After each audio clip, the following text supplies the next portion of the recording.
Hi friends, আজ আমরা চলে এসেছি আমার বোনের বার্থডেতে। সো তোমরা দেখতেই পাচ্ছ বার্থডে গার্ল তৈরি। বার্থডে গার্ল ওর বন্ধুদেরকে সবাইকে ডেকে নিয়েছে।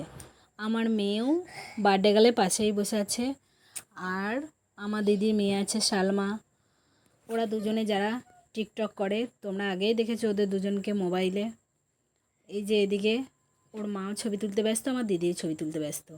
আর ওর দাদা কখন থেকে ফোনে গান লাগাবার চেষ্টা করছে, গানই ঠিক করতে পারছে না কোন গান দেবে। বার্থডে গার্ল ওয়েট করে আছে কখন মিউজিক দেবে আর কেক কাটবে হ্যাপি বার্থডে গার্ল সং শোনার জন্য। এদিকে ও চাকু হাতে করে নিয়ে তৈরি কেক কাটবে বলে। সবাই মিলে তৈরি হয়ে আছে কখন ওরা কেক কাটবে। এই দেখো এইবার স্টার্ট হবে।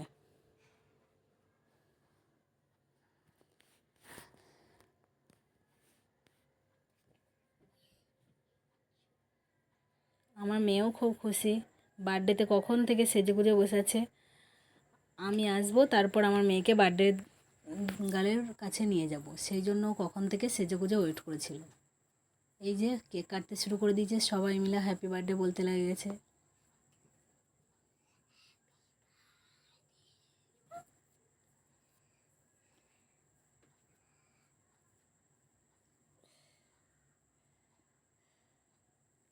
আমার মেয়েও খুব খুশি, হাততালি দিচ্ছে, সবাই হাততালি দিচ্ছে, দেখতেই পাচ্ছ।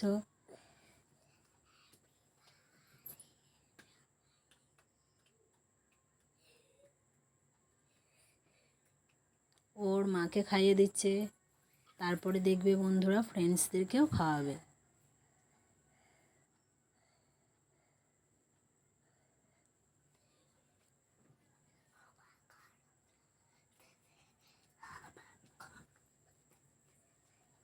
একে একে সবাইকে খাইয়ে দিচ্ছে।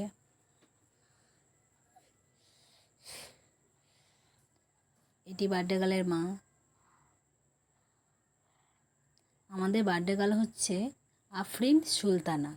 ওকে আমরা সবাই ঈশা নামে ডাকি, আবার কখনো কখনো আদর করে ইস্যু পাখিও বলি। এদিকে আমাদের রিলেটিভরাও সব বসে আছে, ওয়েট করছে কখন ওনাদেরকেও একটু কেক দেওয়া হবে। বার্থডে গার্ল তো খুশিতে একাই নেচে নিল, কেউ নাচছে না দেখে। এই দেখো বন্ধুরা, ও নাচ করে নিল, কিন্তু ওর মনে নেই যে ওর পাপাকে কেক খাওয়াতে হবে। এই দেখো এবার ওর পাপাকে কেক খাওয়ানোর জন্য এগিয়ে গেল।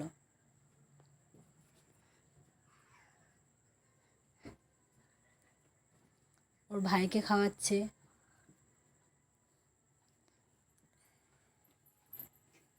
আজকে সবাই খুব ভালোই এনজয় করেছে। আমার মেয়ে তো খুবই এনজয় করেছে, কারণ ও জন্মদিন পেলে আর কিছু চায় না, কখন কার জন্মদিন হবে আর সেখানে ও আগে গিয়ে হাজির হয়ে যাবে।